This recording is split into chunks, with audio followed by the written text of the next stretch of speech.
ನಮಸ್ಕಾರ ಸ್ನೇಹಿತರೆ, ನಾನು ಅಶೋಕ್ ಕುಮಾರ್ ಶ್ರೀವಂತ್. ಕಲಬುರಗಿ ಜಿಲ್ಲೆಯ ಸೇಡಂ ತಾಲೂಕಿನ ಏನು ಶ್ರೀ ಸಿಮೆಂಟ್ ಕಂಪ್ನಿ ಇದೆ, ಬೆನಕಳ್ಳಿ ಮತ್ತು ಕೋಡ್ಲದು.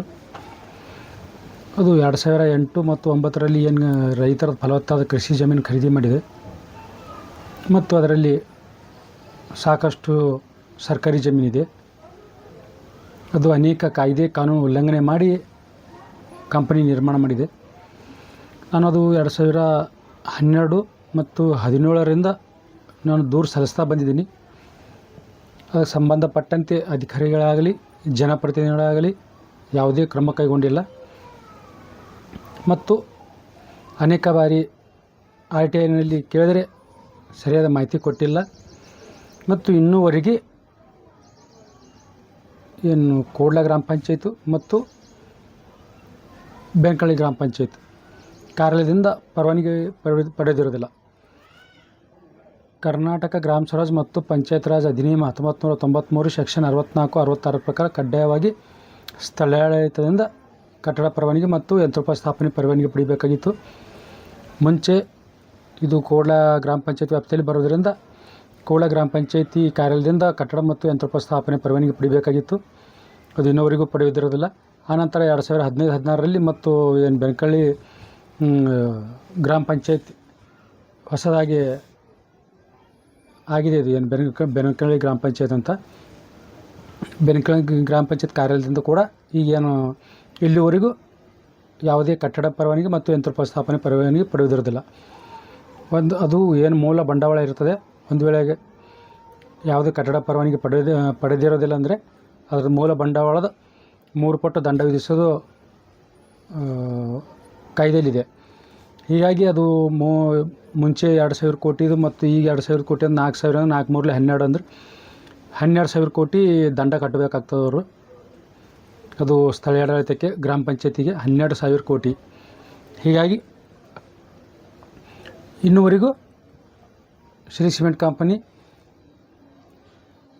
ಕಟ್ಟಡ ಪರವಾನಗಿ ಮತ್ತು ಯಂತ್ರೋಪಸ್ಥಾಪನೆ ಪರವಾನಗಿ ಪಡೆದಿರೋದಿಲ್ಲ.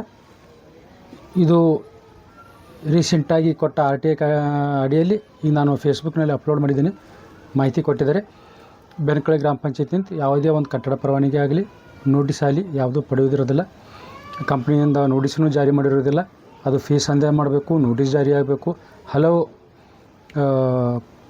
ಪ್ರೊಸೆಸ್ ಇದೆ. ಆದರೆ ಅದು ಯಾವುದೂ ಪಾಲನೆ ಮಾಡಿರೋದಿಲ್ಲ. ಈ ಶ್ರೀ ಸಿಮೆಂಟ್ ಕಂಪ್ನಿ ಕಾಯ್ದೆ ಕಾನೂನು ವಿರುದ್ಧವಾಗಿ ನಿರ್ಮಾಣ ಆಗಿದೆ. ಅದು ಕೂಡಲೇ ಒಡೆದು ಮತ್ತು ಅನೇಕ ಬಾರಿ ಇದರ ಕುರಿತು ಡಾಕ್ಟರ್ ಶ್ಯಾಮಪ್ರಕಾಶ್ ಪಾಟೀಲ್ ಅವರಿಗೆ ಹಲವು ಬಾರಿ ನಾನು ಇದ್ರ ಬಗ್ಗೆ ದೂರು ಸಲ್ಲಿಸೀನಿ. ಆದರೆ ಇನ್ನವರಿಗೆ ಯಾವುದೂ ಕ್ರಮ ಕೈಗೊಂಡಿಲ್ಲ. ಕೂಡಲೇ ಶ್ರೀ ಸಿಮೆಂಟ್ ಕಂಪನಿ ಬಗ್ಗೆ ಕ್ರಮ ಜರುಗಿಸಬೇಕಂತ ತಿಳ್ಕೊಂಡು ಈಗಿನ ಜಿಲ್ಲಾಧಿಕಾರಿ ಮತ್ತು ZPC ಅವರು ಮತ್ತು ಸರ್ಕಾರಕ್ಕೆ ಮತ್ತು ಹೊಸದಾಗಿ ಬಂದಂಥ ಈಶ್ವರ್ ಖಂಡ್ರೆ ಅವರು, ಮಾನ್ಯ ಗ್ರಾಮೀಣಾಭಿವೃದ್ಧಿ ಮತ್ತು ಪಂಚಾಯತ್ ರಾಜ್ ಸಚಿವರು, ಅವರು ಕೂಡ ಇದ್ರ ಬಗ್ಗೆ ಕ್ರಮ ವಹಿಸಬೇಕು. ಇಷ್ಟೇ. ಅವೆಲ್ಲ ಕಾಯ್ದೆ ಕಾನೂನು ಉಲ್ಲಂಘನೆ ಮಾಡಿ ಮತ್ತು ಎಣ್ಣೆ ಇರುವುದಿಲ್ಲ, ಹಲವು ಕಾಯ್ದೆಗಳು. ಇದು ಕೇವಲ ಗ್ರಾಮ ಪಂಚಾಯತ್ ಸಂಬಂಧಪಟ್ಟ ವಿಷಯವಾಗಿರೋದ್ರಿಂದ ಗ್ರಾಮ ಪಂಚಾಯತ್ ಕುರಿತು ಹೇಳ್ತಾ ಇದ್ದೀನಿ. ನಂತರ ಹಂತ ಹಂತವಾಗಿ ಎಣ್ಣೆ ಕುರಿತು, 109 ಕುರಿತು, ಸರ್ಕಾರಿ ಜಮೀನು ಕುರಿತು ಹೇಳ್ತಾ ಹೋಗ್ತೀನಿ.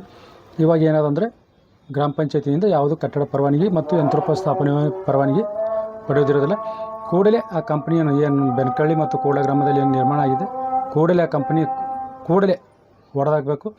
ಮತ್ತೇನು ಅಧಿಕಾರಿಗಳು 4 ತಿಂಗಳು ಟೈಮ್ ತೊಗೊಂಡಿದ್ರು, ಅದ್ರ ಮೇಲೆ ಕ್ರಮ ಕೈಗೊಳ್ತೀವಿ ಮತ್ತು ವರದಿ ಸಲ್ಲಿಸ್ತೀವಿ ಅಂತ 2-2.5 ತಿಂಗಳಾದರೂ ಇನ್ನವರಿಗೆ ಯಾವುದೇ ಆ್ಯಕ್ಷನ್ ತೊಗೊಂಡಿಲ್ಲ. ಕೂಡಲೇ ಇದು ಏನಾದ ಶ್ರೀ ಸಿಮೆಂಟ್ ಕಂಪ್ನಿ ಹೊಡೆದು ಹಾಕ್ಲಿಕ್ಕೆ ಏನೇನು ಪ್ರೊಸೆಸ್ ಇದೆ ಅದು ಫಾಲೋ ಮಾಡ್ಬೇಕಂತ ನಾನು ವಿನಂತಿ ಮಾಡ್ಕೊಳ್ತೀನಿ. ವರದಿ ಅಂತರೂ ಎಲ್ಲ ದಾಖಲೆಗಳು ನಾನು ಸರ್ಕಾರದ ಮಟ್ಟದಲ್ಲಿ ಎಲ್ಲ ದಾಖಲೆಗಳು ಇವೆ. 2017ರಲ್ಲಿ ಕೂಲಂಕಷವಾಗಿ ನಾನು ಬರೆದಿದ್ದೀನಿ. ಮತ್ತು ಈ ರೀಸೆಂಟಾಗಿ RTIನಲ್ಲಿ ಕೇಳಿದೆ, ಪಂಚಾಯತಿಯಿಂದ ಕೂಡ ಯಾವುದೂ ಪರವಾನಗಿ ತೊಗೊಂಡಿಲ್ಲ ಅಂತಿಕೊಂಡು ಮತ್ತೊಮ್ಮೆ ಕೊಟ್ಟಿರ್ತಾರೆ. ಹೀಗಾಗಿ ಕರ್ನಾಟಕ ಗ್ರಾಮ ಸ್ವರಾಜ್ ಮತ್ತು ಪಂಚಾಯತ್ ರಾಜ್ ಅಧಿನಿಯಮ 1993 ಪ್ರಕಾರ ಕ್ರಮ ಕೈಗೊಳ್ಳಬೇಕು ಮತ್ತು ಅಕ್ರಮ ಕಟ್ಟಡ ಅಂತ ತಿಳ್ಕೊಂಡು ಶ್ರೀ ಸಿಮೆಂಟ್ ಕಂಪ್ನಿ ಹೊಡೆದು ಹಾಕಬೇಕಂತ ಈ ವಿಡಿಯೋ ಮೂಲಕ ಸರ್ಕಾರಕ್ಕೆ ನಾನು ಆಗ್ರಹಿಸ್ತೀನಿ. ಅಲ್ಲಿವರೆಗೂ ಜೈ ಭೀಮ್, ನಮೋ ಬುದ್ಧಾಯ.